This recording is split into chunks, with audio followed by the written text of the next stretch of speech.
નમસ્કાર, આપ જોઈ રહ્યા છો બી ઇન્ડિયા ન્યૂઝ. હું છું સિદ્ધિ. આજનો દિવસ બિહાર માટે મહત્વનો છે.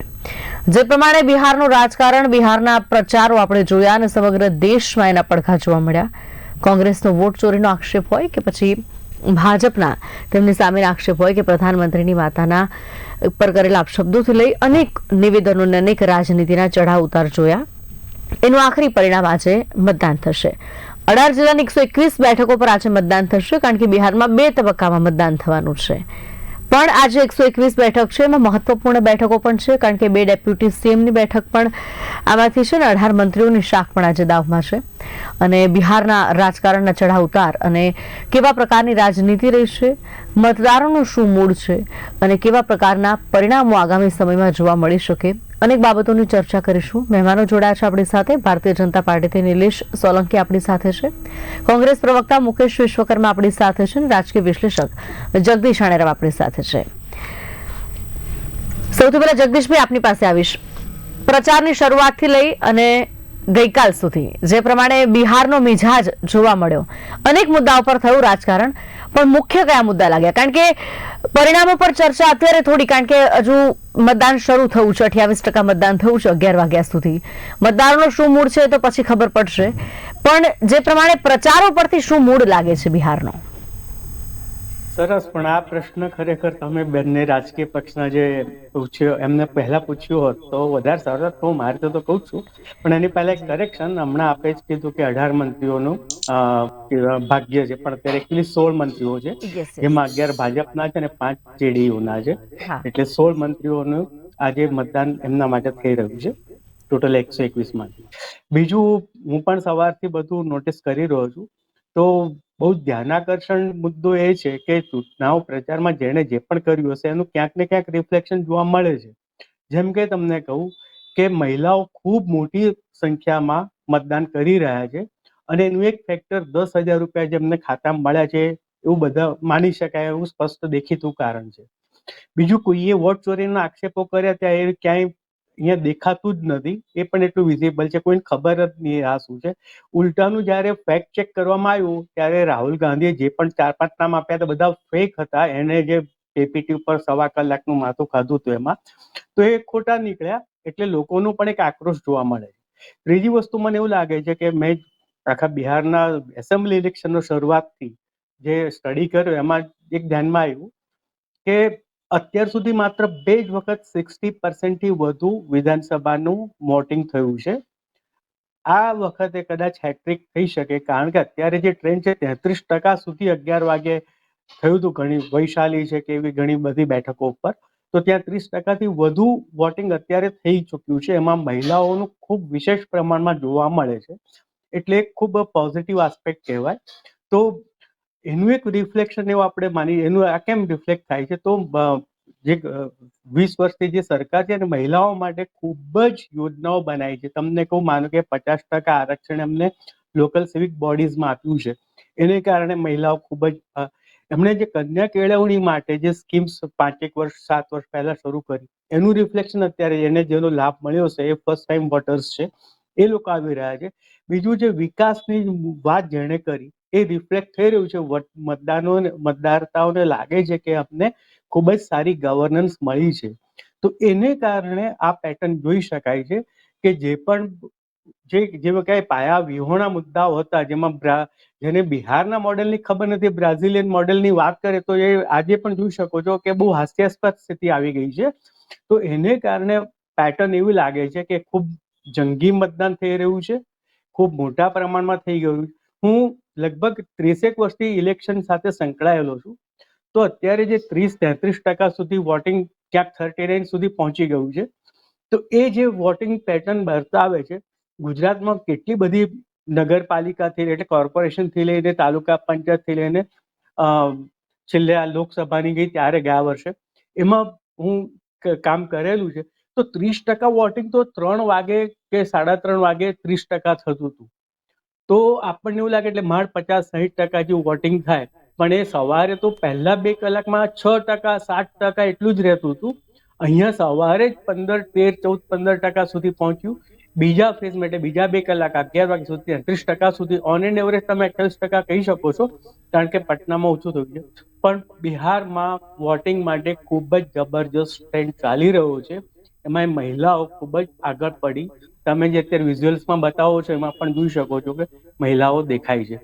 તો આ મારું અત્યારે આ કેલ્ક્યુલેશન એવું બતાવે છે.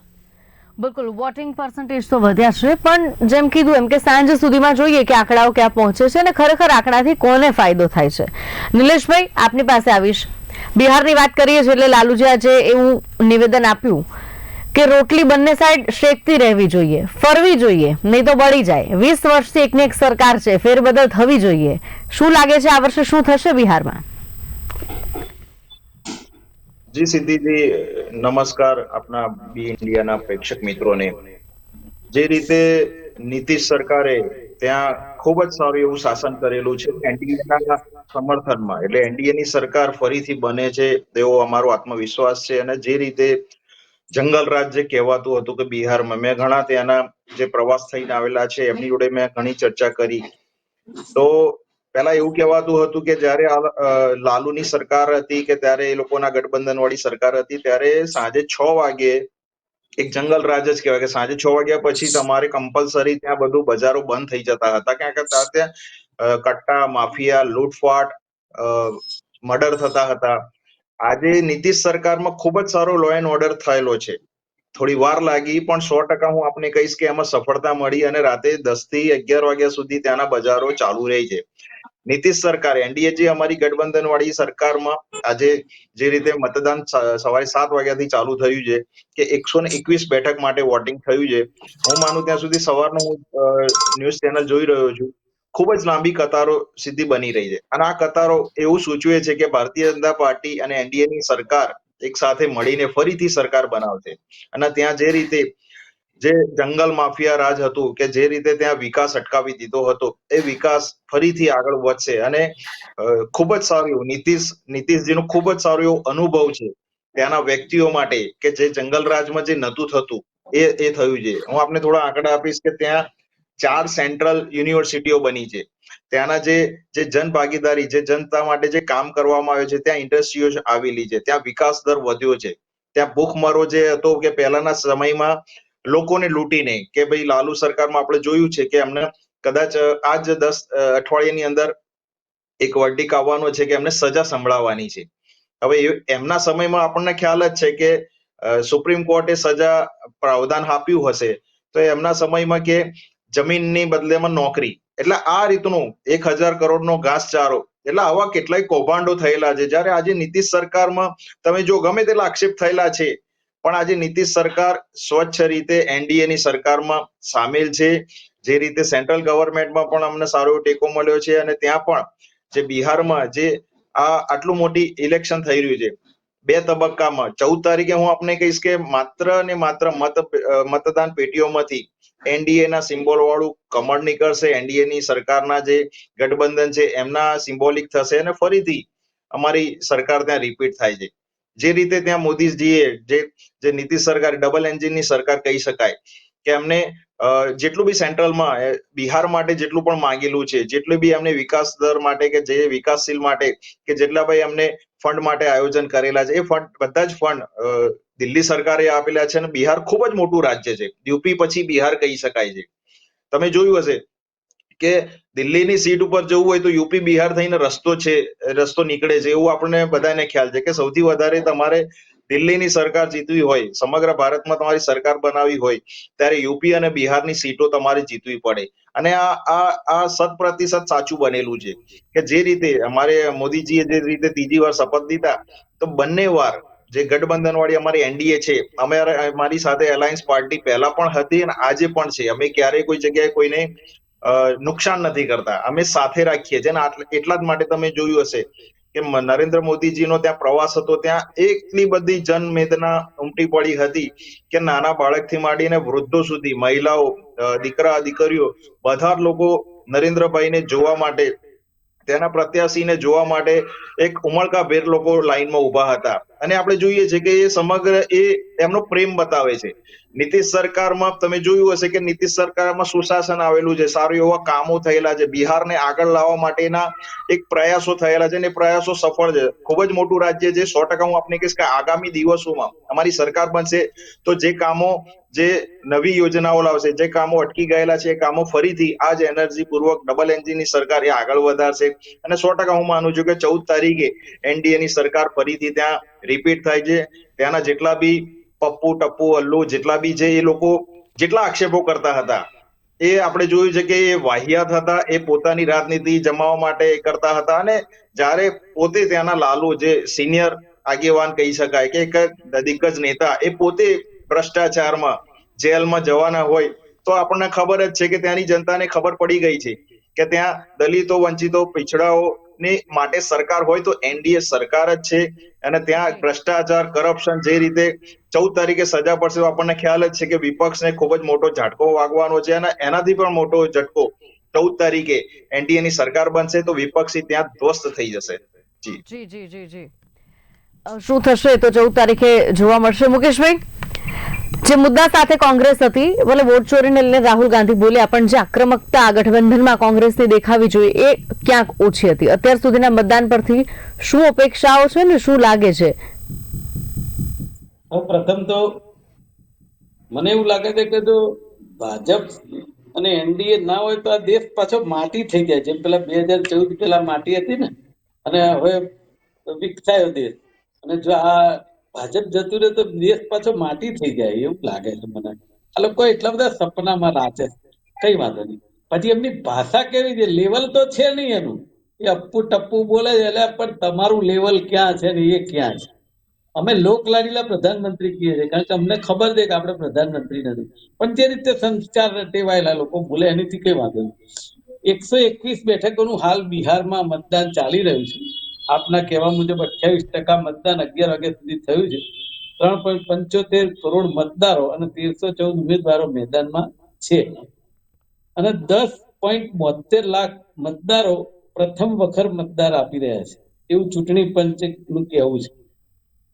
હવે વાત અહીંયા એવી છે કે મહિલાઓની લાઈન વધારે છે મતદાન આપવામાં. એ કેમ છે કહું કે મહિલાઓની જો સૌ પ્રથમ આ દેશમાં કોઈ વાત કરી હોય ને તો યુપીએના પૂર્વ ચેરપર્સન માનનીય સોનિયાજીએ સ્વર્ગસ્થ મનમોહનસિંહજીની આગેવાનીમાં કરી હતી અને 33% અનામત દાખલ કરી. આજે 50%ની વાત આ ભાઈ કરે છે ને, આ ભાઈ પાસે નોલેજ જ નથી કે એમના પ્રધાનમંત્રીએ સ્પેશિયલ બજેટમાં મહિલા બિલ પાસ કર્યું માત્ર ને માત્ર દેશની મહિલાઓને એક ઉલ્લુ બનાવવાનું કામ. કે એ કાયદો ઇમ્પ્લિમેન્ટ આજે પણ થયો નથી અને ક્યારે થશે એમને ખબર નથી. અને છતાંય અત્યારે 50%ની વાત કરે છે. અને તમે અહીંયા અત્યારે ચૂંટણીઓ આવે છે, તમે 50% મહિલાની વાત કરજો ને વિધાનસભામાં, કોર્પોરેશનમાં તો આપવાની જ હોય છે. મારું કહેવાનું એ છે કે મતદારોને તમે જે વાત કરો છો ને એ વાત કરતા અહીંયા જુદું બોલો છો. એટલે હવે એ ખબર પડી ગઈ છે. રહ્યો વોટ ચોરીના મુદ્દાની વાત, રાહુલજીનો મુદ્દો પેલા જગદીશભાઈને કહેવા માંગુ છું ને ભાઈને કહેવા માંગુ છું કે રાહુલજીનો મુદ્દો આજે પણ દેશ લેવલે ઉજાગર છે. આજે ભારતમાં અને એ રાજ્યમાં બંને જગ્યાએ ડબલ એન્જિન જેને કહેવાય છે, કોઈ એમાં એન્જિન તો છે નહીં પણ છતાંય કે ડબલ એન્જિનની સરકાર હોવા છતાં ત્યાં કોઈ એવો વિકાસ થઈ ગયો નથી. અને વોટ ચોરીના મુદ્દા બાબતે આક્રોશની વાત કરીએ ને તો મેં લોટ્સ ઓફ વિડીયો જોયા કે નરેન્દ્રભાઈ મોદીના અને અમિતભાઈના ત્યાંના ઉમેદવારોની ગાડીના ફોટા લોકોએ ટોળાએ ફાડી નાખ્યા છે. હવે એ તો કઈ ફાડવા આપણે તો ગયા નથી, એ કોંગ્રેસના નેતા ગયા હતા. આ આક્રોશ છે કે અમારા મતો તમે ચોરી લીધા, ડિલીટ કરી નાખ્યા ને અમને મતદાન ન કરવા દીધું. આ વાત એટલે કહેવાનો મતલબ એવો છે કે ટીવી ઉપર આવી અને આપણે ફેક વાતો નહીં કરવાની. જે હાલ જોઈ રહ્યા છીએ મીડિયા ઉપર તો વિશ્વાસ રાખો, મીડિયા બતાડે છે. આમ તો પ્રધાનમંત્રી બોલી ચૂક્યા છે કે મીડિયા ગપ ગોળા ચલાવે છે. અમે તો ક્યારેય એવું કહેતા નથી. એટલે મૂળ વાત મારી એ છે કે જેની સાથે બેઠા છે ને આ ભારતીય જનતા પાર્ટીના નેતાઓ, એને દિગ્ગજ કહેવાય, વડાપ્રધાન કહીએ કે બીજા ગણે, એ નેતાને 5000 વાર કહી ચુક્યા છે કે હવે નીતિશ કુમાર સાથે તો કદી નહીં, આવું કહી ચુક્યા છે. અને જે પેલો પલટુરામ જે છે નીતિશ કુમાર, એ સત્તા લાલસા છે એની. તમે સત્તા કાલ તમે જુઓ 14 તારીખે રિઝલ્ટ, એને એમ દેખાશે કે અહીંયા સીએમ બને એવું છે, અને ક્યાંક કોક હાથ લાંબો કરશે તરત ત્યાં જતા રહેશે. ત્યારે આજ નિલેશભાઈ છે ને પાછા એમ કહેશે નીતિશ કુમારે આવું ના કરવું જોઈએ, અમને એના ઉપર ભરપૂર વિશ્વાસ હતો, અને એના દમ ઉપર એ લોકો ત્યાં કૂદે છે. એટલે કહેવાનો મારો મતલબ એમ છે, ભારતની સૌથી મોટી પાર્ટી કે વિશ્વગુરુ થવા જાય, મહિલાઓને વચન ઠાલા આપે, હાલ અત્યારે નહીં પણ પહેલા માનનીય આપણા વડાપ્રધાને ત્યાં ઓછામાં ઓછું 25 વખત, ખરેખર તો હું એવું માનું છું કે ડિબેટની અંદર નિષ્ણાત જે હોય ને એ ન્યુટ્રલ માણસો હોવા જોઈએ, પણ આજકાલ ન્યુટ્રલ નથી હોતા. 50 વખત મોદી સાહેબે કહ્યું છે કે 10 લાખ કરોડ, 20,000 કરોડ, 50,000 કરોડ, લાખ કરોડ બિહારને આપીશું અને એને નગરી બનાવી દઈશું. એનું ઇમ્પ્લિમેન્ટ અને એની એકાઉન્ટેબિલિટી આ લોકો શ્વેત પત્ર ક્યારેય બહાર પાડે, નકર બિહારની આ હાલત હોય કદી ના હોય. એટલે માત્ર ને માત્ર જુઠ્ઠાણા ફેલાવી, જેમ આપણા દેશના ગૃહમંત્રીએ વાત કરી હતી, એ કદાચ પેલા જગદીશભાઈ આણેરાવને નહીં ખબર હોય કે 15 લાખ રૂપિયા હરેક કે बैंक अकाउंट में आएगा, બરાબર. નોટબંધી કરી, કાળું નાણું બહાર લાવી. અને આજની પરિસ્થિતિ એવી છે કે એ જયારે નોટબંધી થઈ ત્યારે એક તમારા જેવી દીકરી ત્યાં એમના ઇન્ટરવ્યુમાં ગઈ આપણા દેશના ગૃહમંત્રી પાસે કે આપને બોલા था 15 लाख कोई आए नहीं, वो तो કે ચુનાવી જુમલા થા. આ જવાબ હતો એમનો, આ રેકોર્ડેડ છે અને બધા મીડિયાએ બતાવ્યું. મારું કહેવાનું એવું છે કે બોલવું બહુ સારું લાગે, પણ એ બોલવું કેવું બોલવું, કેટલું બોલવું, સાચું બોલવું, એના ઉપર સૌથી મોટો મદાર છે. અને આ જે તમે 10,000 કરોડ, 20,000 કરોડ, 50,000 કરોડ બિહારને આપ્યા છે ને, આખા ચૂંટણીમાં ક્યાંય કહ્યું નથી કે આ રૂપિયા અમે ક્યાં વાપર્યા અને કયું શ્વેતપત્ર બહાર પાડ્યું. આજ નીતિશ કુમાર જો હમણાં જે પૈસા આપવાની વાત કરી હતી ને સરકાર વખતે, જો ના આપ્યું તો તરત જ દોયડું ખેંચત અને આ ભડુમ દઈને હેઠા પડત. પણ હવે અત્યારે આ દોયડું રાખી મૂક્યું છે કે બિહારની ચૂંટણી આવવાની હતી. એટલે કહેવાનો મારો મતલબ એવો છે અલ્ટિમેટલી કે બિહારની અંદર આ વખતે 100% પરિવર્તનની લહેર છે. અને આ વખતે જે વારાણસીનું રિઝલ્ટ આપણા લોકલાડીલા પ્રધાનમંત્રીનું આવ્યું હતું ને, જે અનએક્સપેક્ટેબલ હતું કે હિન્દુત્વનો મુદ્દો, વારાણસી, રામ ભગવાન, બધું છતાંય પ્રધાનમંત્રી શ્રી માંડ જીત્યા, બરાબર. એ પરિસ્થિતિ બિહારમાં આવશે ટચ ટુ ટચ, એટલે પરિવર્તન 100% નિશ્ચિત છે. આ હું તમને કહેવા સંપૂર્ણપણે માંગુ છું. અને બીજી એક વાત છેલ્લે કહી દઉં કે બિહારને સંપૂર્ણ દરજ્જો રાજ્યનો આપવાનો હતો, આ વાત પણ કરી હતી.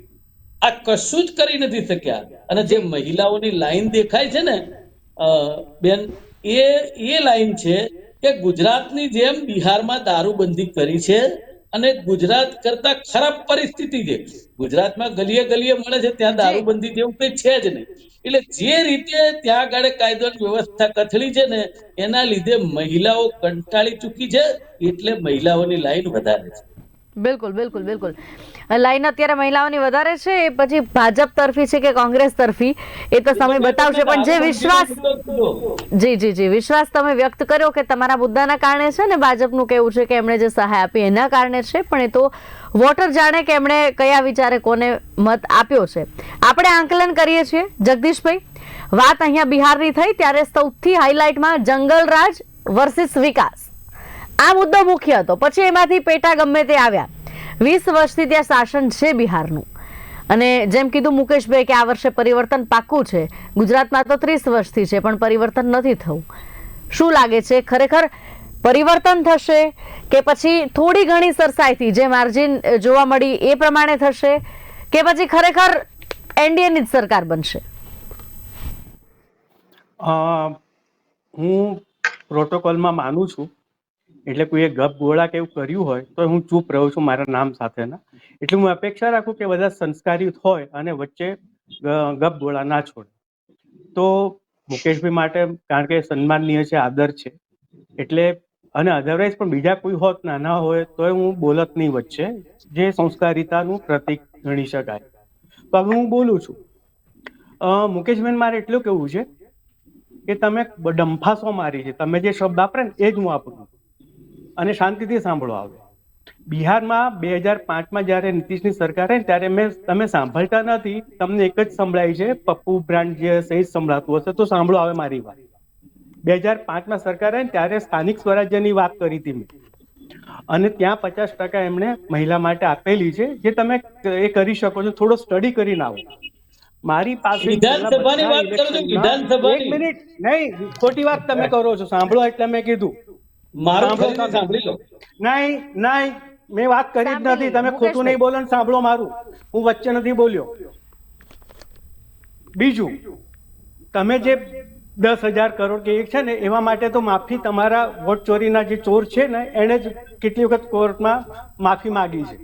બીજું, વોટ ચોરીને કીધું, તમારા જે આવા જે કરદેબાજ નેતાએ તમિલનાડુ હાઈકોર્ટમાં રીટ કરી હતી અને 1 લાખ રૂપિયાનો દંડ કર્યો. સુપ્રીમ કોર્ટમાં કોંગ્રેસને પૂછવા, ભાઈ તમે પ્રૂફ આપો, કોઈ આપી નથી. એટલે એવા ફાલતુ મુદ્દાઓ 10,000 કે 15 લાખની વાત કરી છે, કોઈ કરી નથી. આવું રેકોર્ડ હોય તો તમને હું ચેલેન્જ કરું છું, બતાવી દો. મારે પણ એ જોઈએ છે, હું શોધી રહ્યો છું. એટલે હવે તમે ભવિષ્યમાં બોલો ને ત્યારે પુરાવા સાથે બોલો. બીજું, મને જે પ્રશ્ન પૂછવામાં આવે છે બિહાર માટેનો, તો ઓવરઓલ પરસેપ્શન છે ને એન્ટી ઇન્કમ્બન્સી તો રિફ્લેક્ટ થાત જ. બીજું, જે પણ આરજેડીનું જે ગઠબંધન કે ઠગબંધન કહેવાય છે, તો એમાં એમણે જ જાતે થઈને કુહાડો માર્યો છે. 4 દિવસ પહેલા કોંગ્રેસના જે પ્રમુખ છે એમણે કીધું કે બિહારમાં એનડીએ વાળા આ જ કરીને સત્તા મેળવવાના છે. એટલે એમણે પણ કબૂલી તો લીધું જ કે એમને સત્તા મળવા નથી. ગઈકાલે વોટ ચોરીના જે કંઈક નાટકો કર્યા ટીવી ઉપર 1.25 કલાક સુધી, ત્યારે એમણે કીધું કે બિહારમાં પણ આ જ રીતે સત્તા મેળવવાના છે. એ સ્પષ્ટ કરે છે કે આરજેડી હોય કે કોંગ્રેસ હોય, એમણે સ્વીકારી લીધું છે કે એ સત્તામાં આવવાના નથી. આટલું બધું થયા છતાં પણ એક પણ વખત કોર્ટમાં જવાની હિંમત કરી શક્યા નથી. બીજું, જ્યારે પણ કર્યું ત્યારે સુપ્રીમ કોર્ટે તમાચા મારી એટલું જ નહીં, લાખ રૂપિયાનો દંડ પણ કરેલો છે. એટલે બોલતી વખતે ખૂબ સાવધાન રહેવું એ બહુ જ મહત્વની વાત છે. એમણે 33%ની વાત કરી, એ હવાબાજી હતી. કોઈ કોંગ્રેસ કે કોંગ્રેસના તમે જે પણ નામ આપ્યા હશે, એમણે મહિલા માટે 1% અનામત વિધાનસભા કે સંસદમાં કરી નથી. એ 3 વર્ષ પહેલા એનડીએ સરકારે કરેલી છે. હું ફેવર નથી કરતો, ફેક્ટ ચેક કરી શકો છો. એટલા માટે, અને એની ઇમ્પેક્ટ હવે આવશે આગામી ચૂંટણીઓમાં, એ જોવા મળશે તમને. તમે પરિવર્તન કે એનું પૂછ્યું તો લોકો પરિવર્તન ઈચ્છે છે કે જંગલ રાજવાળા કે શાહી પરિવાર વાળા કે વંશવાદી પરિવાર. તમે જો લાલુ પ્રસાદમાં 1.5 ડઝન લોકો સંસદ સભ્ય છે કાં તો ધારાસભ્ય છે, તો લોકોને એમાંથી પરિવર્તન જોઈએ છે. લોકોને ગુંડા, હવે તમે જુઓ એનું નામ જ ઓસામા છે. હવે ઓસામા એટલે ઓસામા બિન લાદેન જ આપણને ધ્યાનમાં આવે. તો જેના બાપે 100 જેટલા ખૂંખાર અપરાધો કર્યા હોય, એના છોકરાને ટિકિટ આપવામાં આવે છે, તો એનો અર્થ શું? લોકોને એમાં પરિવર્તન જોઈએ છે કે આ ઓસામા બિન લાદેન જેવા કંપનીવાળા અમને જોઈતા નથી. ત્યાં મુસ્લિમ ફેક્ટર પણ ખૂબ મેજર બનવાનું છે કે જે સીમાંચલમાં છે, આગામી દિવસોમાં આવશે. તો કોંગ્રેસ જે અત્યાર સુધી મુસ્લિમ તુષ્ટિકરણની વાત કરતી હતી, એના મોઢે જો તમે મજાની વાત કેવી છે કે સીએમ કોણ બનશે, ડેપ્યુટી સીએમ કોણ બનશે, એની ઘોષણા કોંગ્રેસના વરિષ્ઠ નેતાએ કરવી પડે છે. અને ત્યાં જે કોંગ્રેસના પ્રભારીઓને હાંકી મૂકવામાં આવે છે, એનું ક્યાંય ચિત્રમાં નથી. બિચારા 2-2 કલાક સુધી રાહ જોઈને બેઠા રહે. આ સ્થિતિમાં જયપુરથી એક વયોવૃદ્ધને મોકલવામાં આવે છે, એ જાહેરાત કરે છે. આ તો સામેના પક્ષની દુર્દશા છે. તો મને એવું લાગે છે લોકો જંગલરાજ એટલા માટે યાદ કરે છે કે આ જંગલરાજ શબ્દ ને હાઈકોર્ટનો શબ્દ છે, કોઈ પાર્ટીનો નથી. હાઈકોર્ટે કોંગ્રેસ પ્રેરિત જે શાસન હતું એને કીધું કે આ તો જંગલરાજ છે. અને લોકોને એવા અવસામાંથી બચાવવા માટે, એવા પરિવારવાદી લૂંટારાઓથી બચાવવા માટે લોકોને પરિવર્તન, એટલા માટે જંગલરાજનું નેરેટિવ ફરી લોકોના ધ્યાનમાં આવે. કારણ કે 20 વર્ષમાં કોઈને ખબર જ નહોતી જંગલરાજ શું છે. એમને ધ્યાનમાં આવે એટલા માટે જંગલરાજ શબ્દ છે. અને જે કોને એપ્લાય થાય છે બધાને ખબર છે. લોકોને પરિવર્તન એટલા માટે જોઈએ છે કે ઓસામા જેવા ના આવે, એક હતું શાસનવાળા પરિવારો ન આવે એટલા માટે પરિવર્તન જોઈએ છે. બિલકુલ બિલકુલ. જે જંગલ રાજની વાત કરીએ 20 વર્ષમાં એ બદલાયું કે નહીં એ પણ અહીંયા એક પ્રશ્ન છે, ને જે વિકાસ દેખાય છે ખરેખર અંદર કેટલો છે એ પણ પ્રશ્ન છે, કારણ કે ઇન્ફ્રાસ્ટ્રક્ચરનો વિકાસ તો દેખાય છે પણ રોજગારીના મુદ્દાઓ પણ ઉઠ્યા છે અને બીજા ઘણા મુદ્દાઓ છે, એના પર કરવી છે ચર્ચા. એક નાનકડા બ્રેક માટે રોકાઈશું, પછી ચર્ચા આગળ વધારીશું.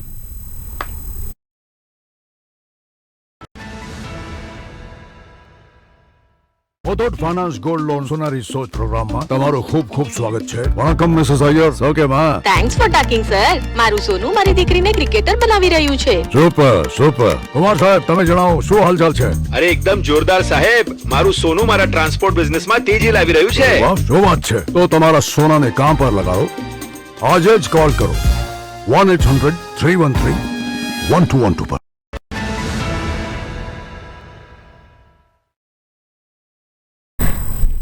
Welcome back. ચર્ચામાં આગળ વાત કરીએ. નિલેશભાઈ છે આપણી સાથે. નિલેશભાઈ, મહિલા મતદારોની વાત કરી, મહિલા મતદારોની સંખ્યા વધી છે, સુરક્ષા અને કાયદો વ્યવસ્થાને પ્રાધાન્ય આપ્યું ભાજપ અને ગઠબંધન સરકારે, એના માટે આ સંખ્યા વધી છે એવો દાવો છે. અને બીજી બાજુ વિપક્ષનું કેવું છે કે જંગલ રાજની યાદ અપાવી, જે પ્રમાણે કહેવાતી દારૂબંધી કરી, અને એ તો આપણે બધા જાણીએ છીએ કે ખરેખર દારૂબંધીની શું પરિસ્થિતિ છે, એટલે મહિલાઓ વિરોધમાં મતદાન કરે છે.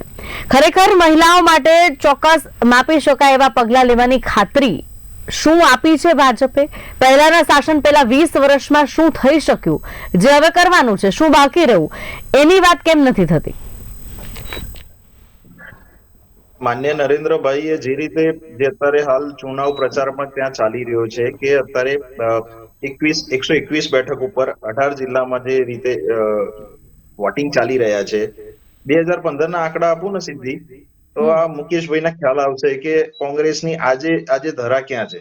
જે વારંવાર કહે છે કે ઓકાત નથી એમના નામ લેવાની, તો ખરેખર અમે તો કામદાર છીએ. એ નામદાર કેટલી ગંભીરતા છે, અને જે પણ નામ લીધા હોય એ તેજ પ્રતાપે નામ લીધા છે કે એમની આરજેડી ની જે પાર્ટીના જે એક પરિવારના વ્યક્તિ છે એ જ કહી રહ્યા છે, અમે નથી કહી રહ્યા. અમારા કોઈ નેતાએ આ શબ્દ નથી કીધા, એમના જ પાર્ટીને. બીજું કે આ સમયે માછલી પકડવાનું, આ સમયે તમારે ડૂબકી મારવાનો, જ્યારે સનાતનનો મહાકુંભનો એ ઉલ્લેખ કરતા હતા, વિરોધ કરતા હતા, છઠ પૂજાનો વિરોધ કરતા હતા, તો આ નામદાર જ છે. ખરેખર અમારી ઓકાત નથી, કારણ કે આટલા શાહી પરિવારના વ્યક્તિઓનું નામ લેવાની અમારી ઓકાત નથી, ને એટલા જ માટે કહી રહ્યા છીએ કે આ કામદારોની પાર્ટી છે. જે રીતે 2015 હું આપને કહીશ કે બીજેપીમાં 19.8% વોટ શેર હતો, કોંગ્રેસનો કેટલો હતો બેન? 9.8%. જેડીયુ નો વોટ શેર હતો 15.7%, અને આરજેડી નો હતો 18.8%. પણ હવે એ ડૂબવાની છે. જે રીતે જે નામદારની વાત કર્યા કરે છે કે ભાઈ આ ઓકાત નથી, ઓકાત નથી, ખરેખર ઓકાત નથી મુકેશભાઈ, કારણ કે અમે તો એ શાહી પરિવારનું નામ પણ ના લઈ શકીએ. જ્યારે આ ઇલેક્શન થશે ને ત્યારે ખબર પડશે કે ભાઈ ઇન્ડિયા ગઠબંધનમાં આરજેડી કોંગ્રેસ એકબીજાને આમ નોચશે, એ લોકો એકબીજાની મારામારી કરશે. અને જે રીતે અણેરાવજીએ સાચી વાત કરી કે આ લોકો એવા વ્યક્તિઓને આગળ લાવી રહ્યા છે, સમાજમાં એવા વ્યક્તિઓને ટિકિટ આપી રહ્યા છે કે જે લોકોની બાયોડેટા તમે જોશો તો તમને ખબર પડશે કે આ વિપક્ષ શું કરવા બેઠું છે. વિપક્ષને ત્યાં જીતવું નથી. હું આપને કહું, જે શ્રીમાન રાહુલ ગાંધીજીની જે ગંભીરતા છે, વારંવાર વિદેશ યાત્રા જાય છે, ક્યાં જાય છે, શું જાય છે, આપણને ખ્યાલ નથી. પણ જો એ એક કહેવાય કે સંસદમાં ખૂબ જ મોટું એમનું એલજેપી નું જે એમનું શાસન છે કે લીડરશિપ છે એમની ઓપોઝિશન પાર્ટીમાં, તો એ ગંભીરતા હોવી જોઈએ કે ભાઈ આજે મારે અહીંયા પ્રવાસ છે, અહીંયા છે, મારા દેશ બહાર જવું છે, તો કંઈક એ જાહેર જીવનમાં છે. પત્રકાર કોઈ પણ જાહેર જનજીવન આપણે પણ એમને પ્રશ્ન કરી શકીએ. જ્યારે નરેન્દ્રભાઈ કોઈ પણ હોય, દિવાળી હોય કે કોઈ હોય, તો એ આપણા દેશના સૈનિકો પાસે જાય છે, માત્ર 4 કલાકની નિંદ્રા લે છે ને માત્ર એ જનસેવા માટે કામ કરે છે. બિહાર માટે કેટલા બધા કામ કરેલા છે. 15 વર્ષના એમના આંકડા લઈ લો બેન. આપણે અહીંયા વાત કરીએ, આજે મહિલાઓ પ્રત્યે આજે જે બિલ પાસ કર્યું સંસદમાં, કેમ લટકાઈ રાખ્યું હતું? કારણ કે એમની એ પૂર્ણતા જ નથી. એમને ખબર છે કે ભાઈ અમે માત્ર અહીંયા પાસ નહીં કરાવી શકીએ. અને આજે એમના જ નેતા એક સેલિબ્રિટી છે વિપક્ષના, એમને કહ્યું હતું કે રામ મંદિરની જરૂર શું હતી? અહીંયા તો કે એક હોસ્પિટલ બનાવાય કે જેમાં મુસ્લિમો પણ એમાં સેવા લઈ શકે. કેમ ભાઈ આટલો બધો પ્રેમ કેમ? તો તમારે આજે જે દલિત બિછડા જે વર્ગો છે એમને ખરેખર તમારા પછાત રાખવા છે. આજે નીતિશ સરકારમાં તમે ખાલી એની જે ઉમેદવારો આપ્યા છે એ ઉમેદવારો તમે જુઓ, 39 થી પણ વધારે દલિતોને આપ્યા છે. સૌથી વધારે એમને જે પીછડા વર્ગ છે એમને ઉમેદવાર બનાવ્યા છે.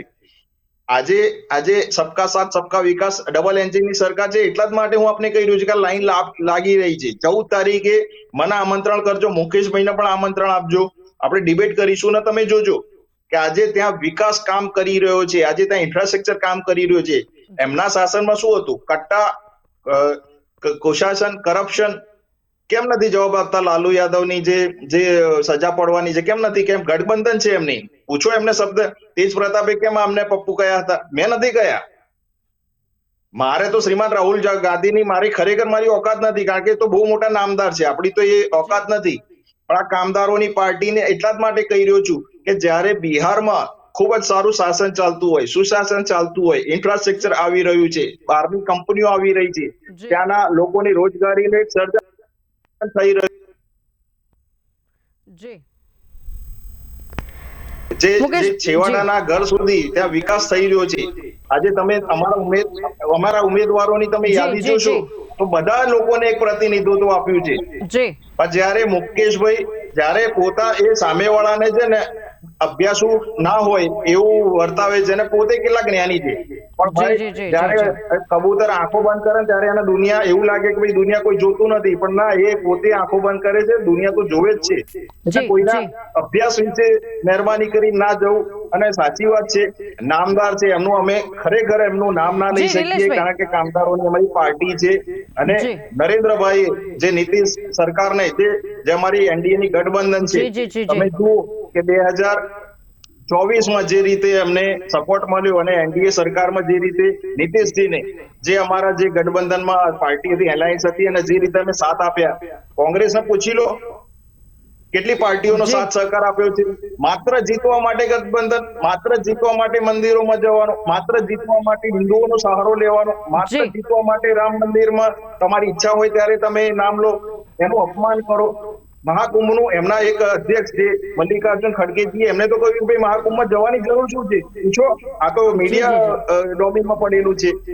તો બિહારની જનતા જોઈ રહી છે કે આ નામદાર આવતા નથી, નામદાર ડૂબકીઓ મારે છે, માછલીઓ પકડે છે, સારી વસ્તુ છે, એમનો શોખ હશે, પણ જનતા જોઈ રહી છે કે ગંભીર કોણ છે, કોણ રાજનીતિમાં કોણ સેવા કરવા આવી રહ્યું છે, કોણનું આખું પતન થઈ રહ્યું છે કોંગ્રેસનું. બેન તમે જોજો, કોંગ્રેસની સૌથી ઓછી સીટો આવશે, હું આપને ચેલેન્જ આપું છું, કારણ કે કોંગ્રેસને જીતવું જ નથી. ને અહીંયા કોંગ્રેસના બધા જ પ્રવક્તા, જો કે એમની મજબૂરી છે કે મીડિયા ડિબેટમાં બોલવું જ પડે, નહીં તો પક્ષ હવે ક્યાંય નથી રહ્યો, એટલે એમને એ સહારો લેવો પડે, આક્ષેપો કરવા પડે, પણ જમીન ઉપર નથી. અને આ બિહારના ઇલેક્શન પછી સાબિત થશે કે કોંગ્રેસ ખરેખર નેશનલ પાર્ટીનું ખૂબ જ સારું સિમ્બોલ છે. એ ગુમાવી બેસે, એના રાજ્યો ગુમાવી બેઠા છે. આજે 22 થી પણ વધારે રાજ્યમાં એનડીએ ની સરકાર છે. કેમ છે? અમે જો ખોટા સૂચનો આપ્યા હોત, ખોટા ભ્રમણતા ફેલાવી હોત, તો અમે રાજ્ય હારી જાત. એમને હરિયાણાની વાત કરી, એમને જે પેલી રાહુલ ગાંધીજીએ જે આક્ષેપો કર્યા, બેન એક એપ્લિકેશન નથી આવી હરિયાણામાં. હરિયાણામાં એમને જે આક્ષેપો કર્યા, કેમ? અને એમના બૂથ મેનેજમેન્ટ શું કરે છે, એમના બૂથ જે એજન્ટો શું કરે છે?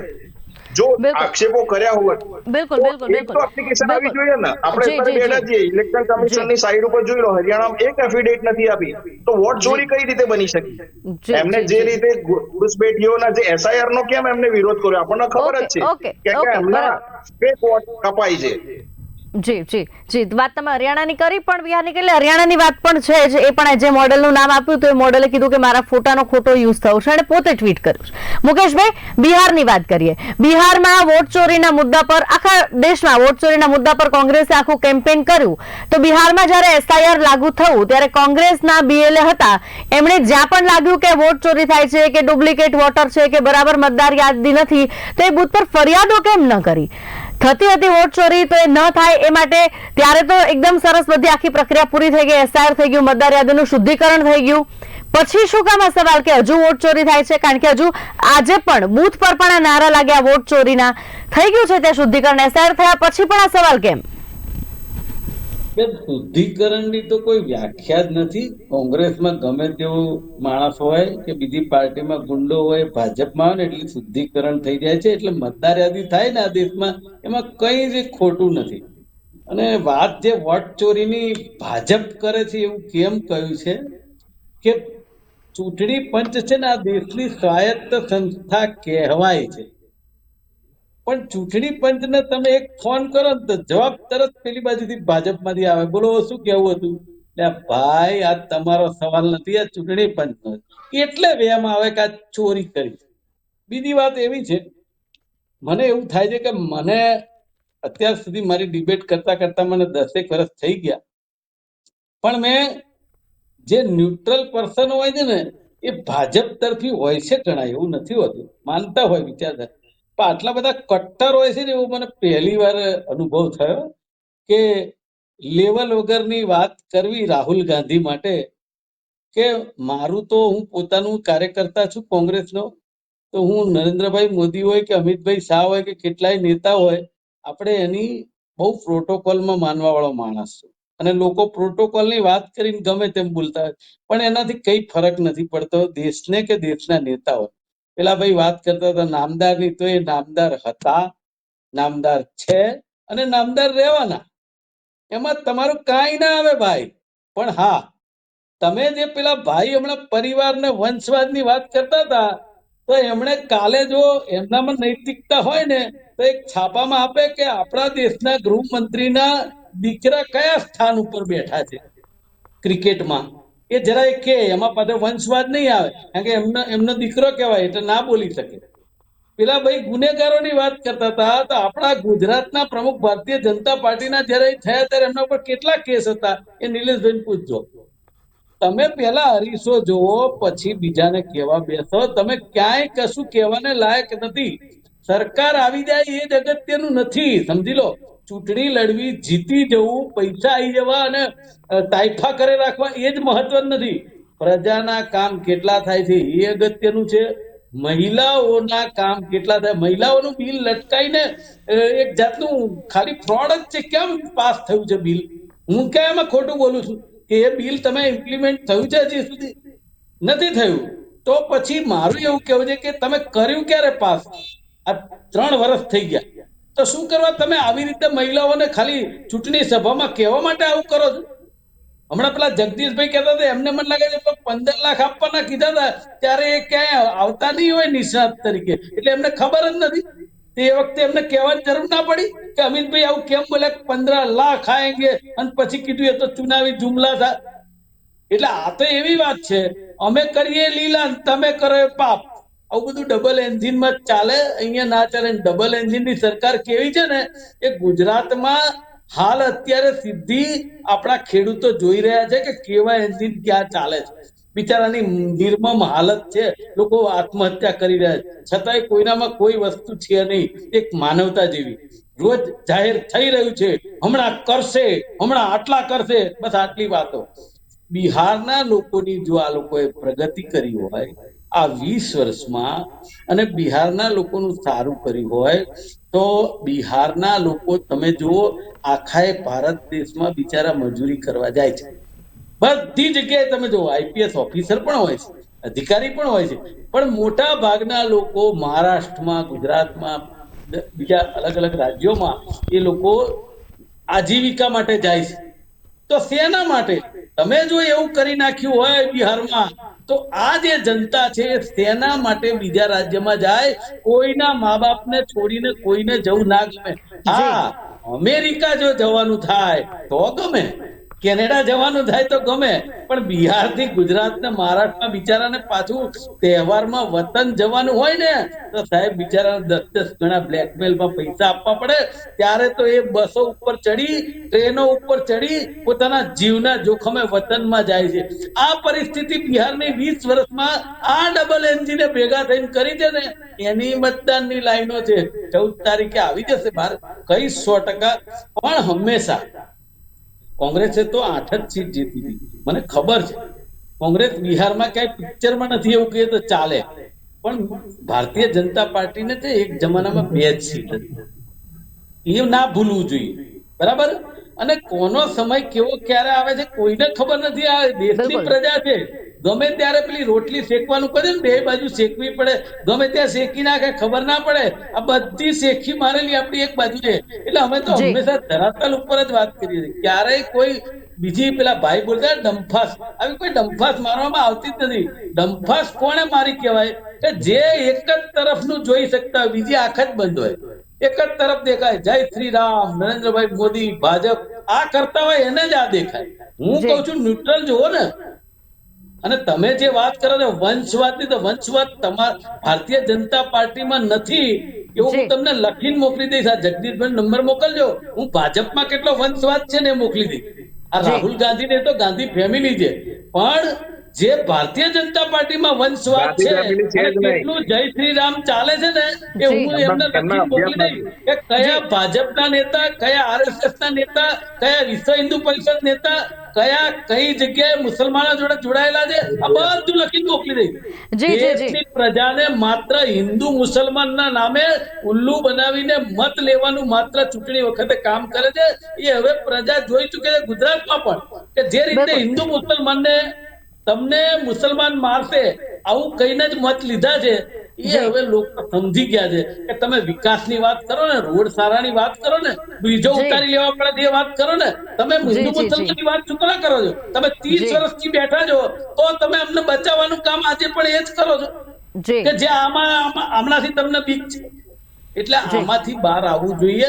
અને ડબલ એન્જિન કરે છે, 30 વર્ષથી ડબલ એન્જિન ચાલે છે. આ ડબલ એન્જિને કર્યું શું? ચલો બિલકુલ, 2014 પછી જયારે દેશ બિલકુલ. નવો શરૂ કર્યો, નરેન્દ્રભાઈ મોદીએ નવો દેશ અપનાવ્યો, ત્યારથી તો કઈ થયું? જી, આજે જી, પણ જી. ગુજરાતનો ખેડૂત 2020માં જે દેવો માફી કરી ની વાત હતી જી. ને, બિચારો રોવે છે. એના માટે કંઈક કરો.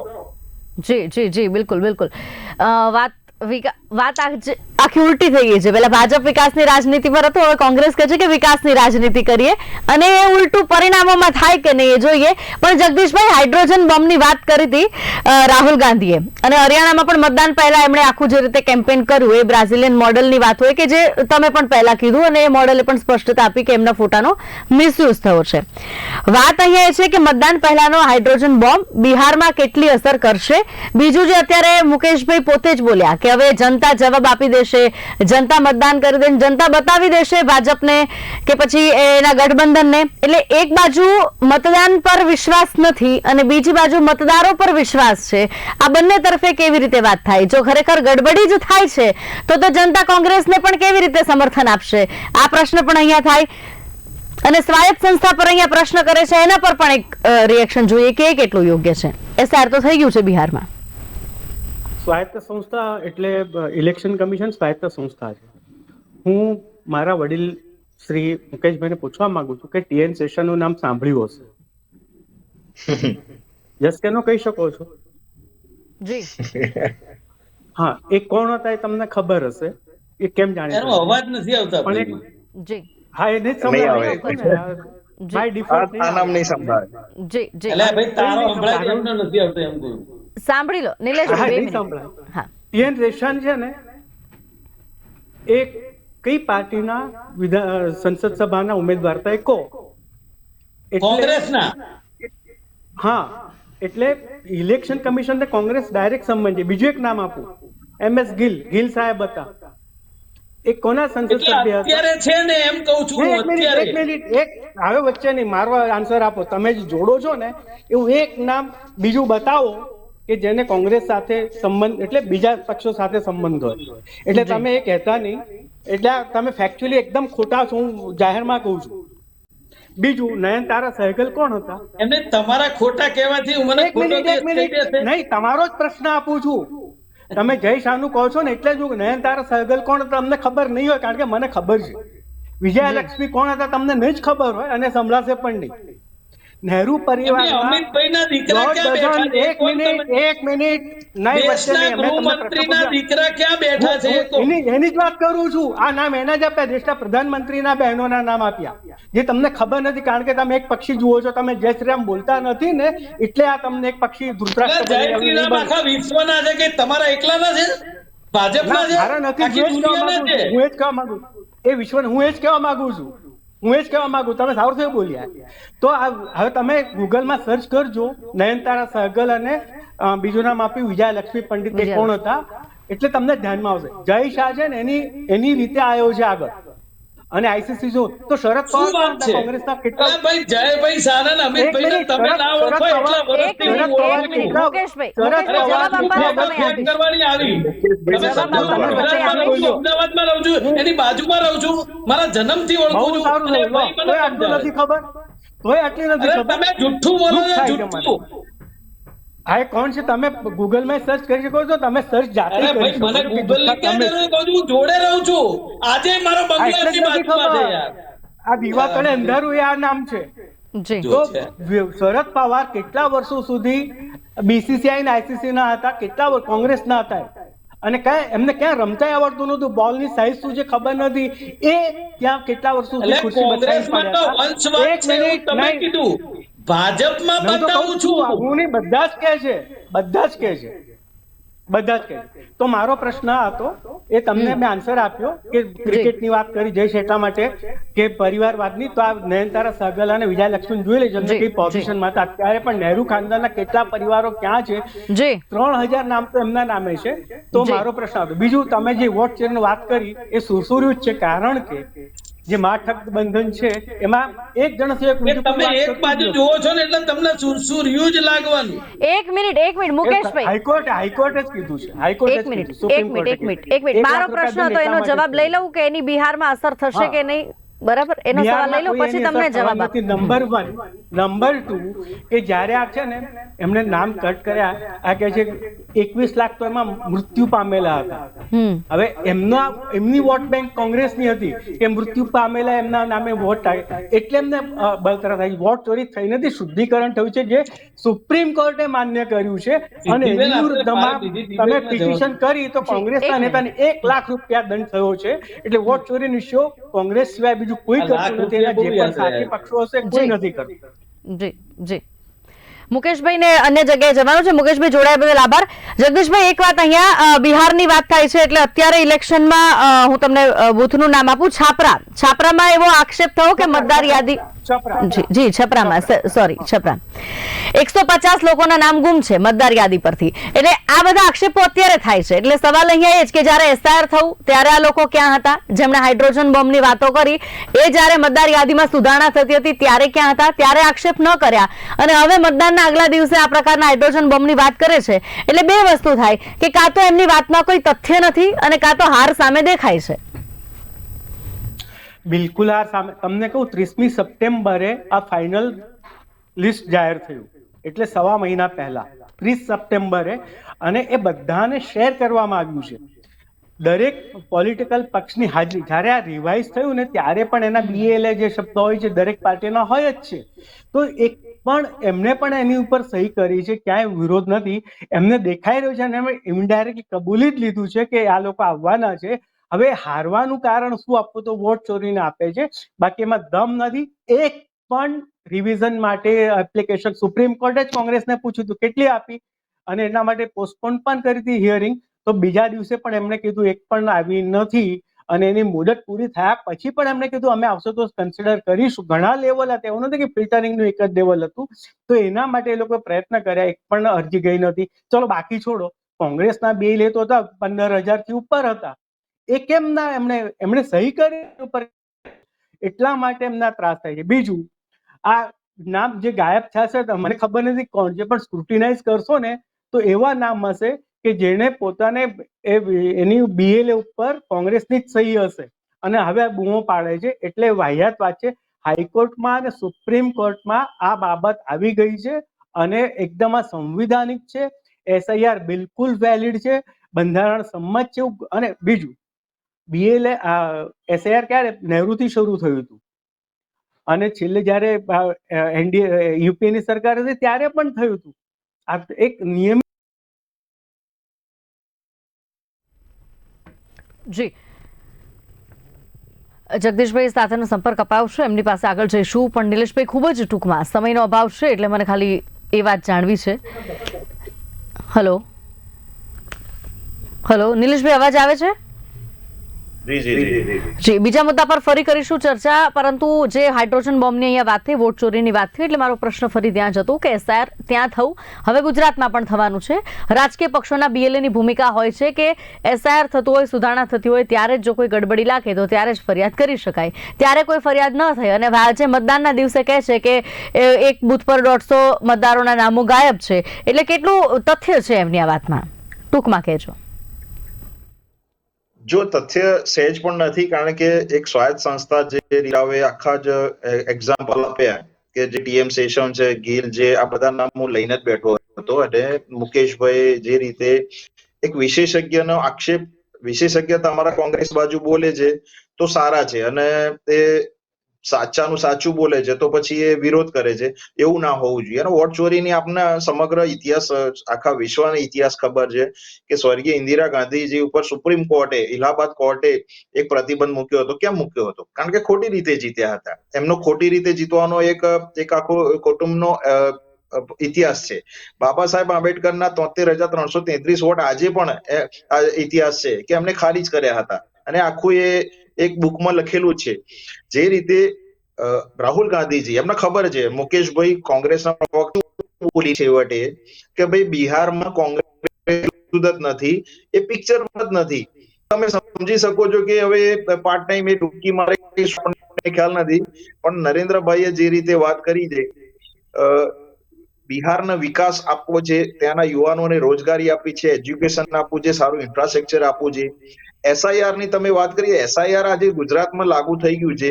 તમે જુઓ કે તમને ત્યાંના આપણા લોકલ બુથ લેવલ ઓફિસરના મેસેજો આવતા હશે, 3 વાર બેન આવશે, 3 વાર આવશે, અને ત્યાં તમારું આખું 2000 તમારો ફોટો જે સમય હોય, 2000 સાલમાં તમારું તો માત્ર એવિડન્સ આપવાના, અપડેટ માટે ફોટો આપવાનો.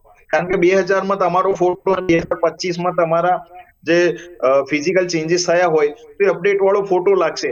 તો શું શુદ્ધિકરણ, જે સારું શુદ્ધિકરણ થઈ રહ્યું છે, એમાં કોઈના નામ કપાતા નથી. કારણ કે નામ કપાત, આક્ષેપો 100% થાય છે પણ એના પુરવાર નથી કરી શકતા. કારણ કે મેં અમને ઉત્તમ ઉદાહરણ આપ્યું કે હરિયાણામાં એક પણ ઝીરો એપ્લિકેશન મળી છે, એક એપ્લિકેશન મળી નથી, કારણ કે એ લોકો સાબિત નથી કરી શકતા. અને જે રીતે આ હાર સાબિત કરી ગયા છે, આપણને હવે થોડું સારું લાગે છે કે પહેલા ઈવીએમ કહેતા હતા ફેક છે, વોટર લિસ્ટ પહેલા ફેક કરતા હતા, પછી કે ઇલેક્શન કમિશન. હવે ઇલેક્શન કમિશનના જે મેઇન વડા છે એના આ લોકોએ રાજ્યસભા લડાયેલા છે, એક સાંસદના જજ બનાયા હતા, પાછા જજમાંથી એમની સાંસદ બનાયા. તો આવો ઇતિહાસ, એમનો કાળો ઇતિહાસ છે. આ તો મુકેશભાઈને આપણે એમને સંભળાઈ ના શક્યા, પણ ઠીક છે. પણ વિશેષજ્ઞ પોતાનો મંતવ્ય રજૂ કરતો હોય, કોઈ ચેનલના આમંત્રણથી આવતો હોય, તો એમને સમજવું જોઈએ કે વિપક્ષ સરકારને આક્ષેપ કરી શકે છે, પણ કોઈ વિશેષજ્ઞને આ રીતે એમને જાહેરમાં એમને નીચા પડવા, એક આક્ષેપ કરવા, એ મને થોડું ખોટું લાગ્યું કે મુકેશભાઈ એક સારી પાર્ટીમાંથી આવે, એમને ધ્યાન રાખવું જોઈએ. જય શાહની વાત કરતા હોય તો રાજી શુક્લાની પણ આપણે વાત કરીએ. રાજી શુક્લા આપણે જોયું છે, દૂરદર્શનમાં ટીવી એન્કર હતા, આજે એટલે એ વર્ષોથી છે. તો 14 તારીખે બેન હું આપને કહીશ કે ભારતીય જનતા પાર્ટી એનડીએ ના ગઠબંધન વાળી સરકાર ત્યાં બને છે ને નીતિશની સરકાર ત્યાં રિપીટ થાય છે. 100% હું કહીશ કે કોંગ્રેસ ખરેખર પિક્ચરમાં નથી, અને એસઆઈઆર ઉપર હજી પણ એ લોકો, માન્ય રાહુલ ગાંધીજી પણ એક પણ એવિડન્સ આપી નથી શક્યા, એક વોટ ચોરીનો એક પણ સાબિત નથી કરી શક્યા. એટલે હું માનું ત્યાં સુધી કોંગ્રેસ હવે લુપ્ત પાયે છે. બિલકુલ બિલકુલ બિલકુલ બિલકુલ. કેટલા દાવાઓની શું અસર થઈ છે તો 14 તારીખે જોવા મળશે. આપ ચર્ચામાં જોડાયા તે બદલ આભાર. પણ દર્શક મિત્રો, પહેલા તબક્કાનું આ મતદાન જે થઈ રહ્યું છે 18 જિલ્લાની 121 બેઠકો પર ભવિષ્ય આજે નક્કી થશે, જેમાં 2 ડેપ્યુટી સીએમની બેઠક પણ છે અને મંત્રીઓની બેઠક પણ છે, અને તેજસ્વી જેવા ઘણા ચહેરાઓ છે જે આજે દાવ પર છે. આગામી જે રીતે મતદાનના તબક્કાઓ વધતા જશે, પર્સન્ટેજ જે રીતે વધતા જશે, એના પરથી આગળનું વિશ્લેષણ કરીશું અને જાણીશું કે કયા મુદ્દાઓ ક્યાં અસર કરી રહ્યા છે, અને સ્થાનિક લેવલ પર મતદાન મથકો પર શું માહોલ છે એની ચર્ચા આગળ કરીશું. ચર્ચામાં અત્યારે આટલું જ. ફરી મળીશું. રજા આપશો. નમસ્કાર.